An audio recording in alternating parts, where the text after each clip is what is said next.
Okay, today we're gonna hopefully complete what over here are the halachas of Halacha Saner.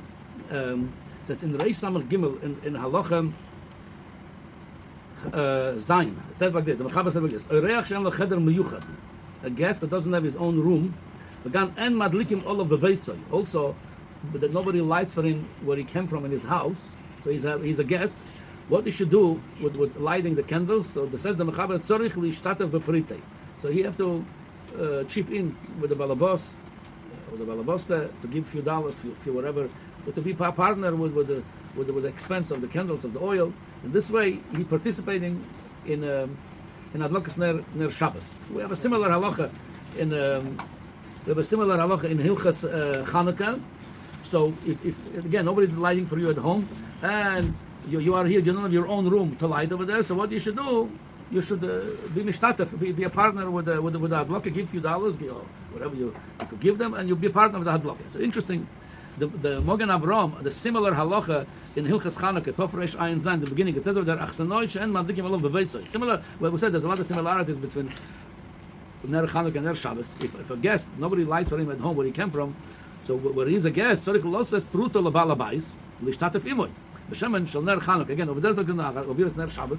Since nobody lights for you at home where you are, and you are here a guest, you don't have your own room to light over there, so you pay a few dollars or whatever the expense the balabos. Now, the Mogen Avram brings over there Kosa b'tshuvas Rashal, so the Marshal brings. Gama bachurim tzrichim lishtatef. Hey, the bachurim, not only balabatim, bachurim that they not married, they also have to participate in the adlokas anar by chipping in to the balabos. And he says the efsher, the davka ksheoichal b'fnei atzmoi. When you say you have to chip in, when you're a guest in the house, but you have your own suda separately from the balabos. Avalim somuch al shulchan balabais. But if you're mamash eating with him together with the balabos, ubichlal b'nei beisoy, he's part of the household. Then he's not just a separate entity. Umedina and tzarich lahadlik. In Mitzat Ikar Adin says he doesn't have to light at all, doesn't have to chip in because it's part of the house. When the balabos lights in the house, the candle, he's not everybody giving him something towards the adloka. He lights for everybody. It's his household. Something if the person eats by the balabos on his table, he doesn't have to be mishtatev v'pruta. It says Elohim roitze liyos mamahadrin. That's from that's original halacha really from Beis Yosef. Beis Yosef bring this from the Rabbeinu Yitzchak Abuhav Nariya. So we see from here that if he eats by the table of the balabos, he doesn't have to even give pruta oni. I mean, I'm sorry, not pruta balabos to be part of it because he's part. Unless he wants to, that's already the next halach in Shulchan Aruch. If they want to shnaim shlosha balabatim echad b'mokem echad, we already learned about this. Everybody could do his own bracha. They could do their own in the same table. They could do their own bracha and their own lighting the candles. But mitzad that if he's yotze with the candle of the balabos and you're eating with him, he doesn't have to be mishtatev b'pruta.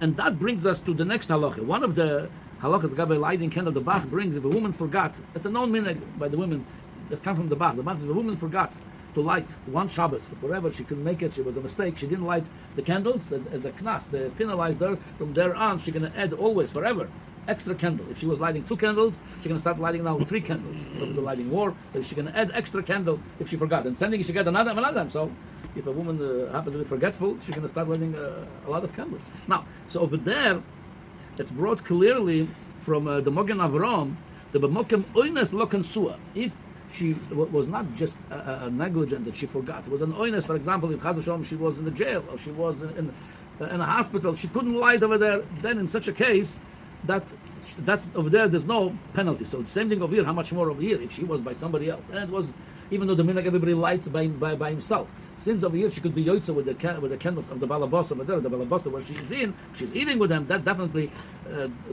we don't give her that penalty to give extra candle every Shabbos now. It's also like by her house. No, I'm saying if she was not by her house, if she was a guest by somebody, even though the minhag everybody light their own candles when few balabatim get together, if for whatever reason she wasn't the yotze with them or she couldn't light by herself, in such a case definitely we don't penalize her because she's yotze really with the candles of the household.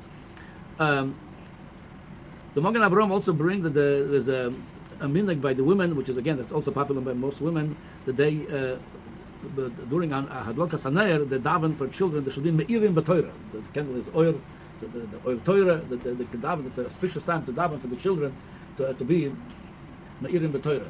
They say that one time that came to the tzaddik of Vilednik, came a woman that she had a lot of shalom bayis problems, and she wanted to divorce from her husband.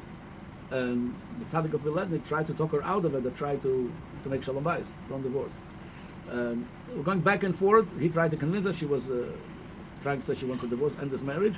So she told him, says Rebbe, if you promise me I'm going to have children tzaddikim like you, I will stay married, despite all the difficulties. If you promise me, the tzaddik will tell her, if you want to have children tzaddikim like me, he said, then you have to be like my mother. He said, I'll tell you what's about my mother. She said, my mother, she was a widow when we were in a young age, and she had a very difficult time to raising us. So when she would light the candles, by the candles she would daven so hard and cry, we should grow good Eden and the Me'irim b'Torah. She said there were so many tears shedding from her that the candles were by the time she finished davening, the candles were off. When then she opened her eyes, she with her tears she shut off all the candles. She said, I have no candles for Shabbos. She can't light it anymore. It was already Shabbos, so she cried more, and the candles with her tears relit it. It says, if you're going to be like my mother, then you're going to have children like my mother. So we see it's a really auspicious time that during the Halacha to have in mind that the children should grow Me'irim b'Torah. One more Nakudam, that even though the main, we spoke about it in the previous Shiur, even though the main Halacha is more Benoshim, even though we're all Mechuyah, Chanukah and Shabbos, man, woman, like we said already, Chanukah, the main Chiyuv is for men, Shabbos, the main Chiyuv, it's really, that's the minhag, the woman. However, it says Arizal, that the tikkun and should be done by the man, meaning you prepare the candles, or you fix them, make sure it's in some candles, some people light them and then shut them off. It should be easy to light. Whatever you do to prepare the candles, that's the husband's job. The hadloka, that's the woman's job.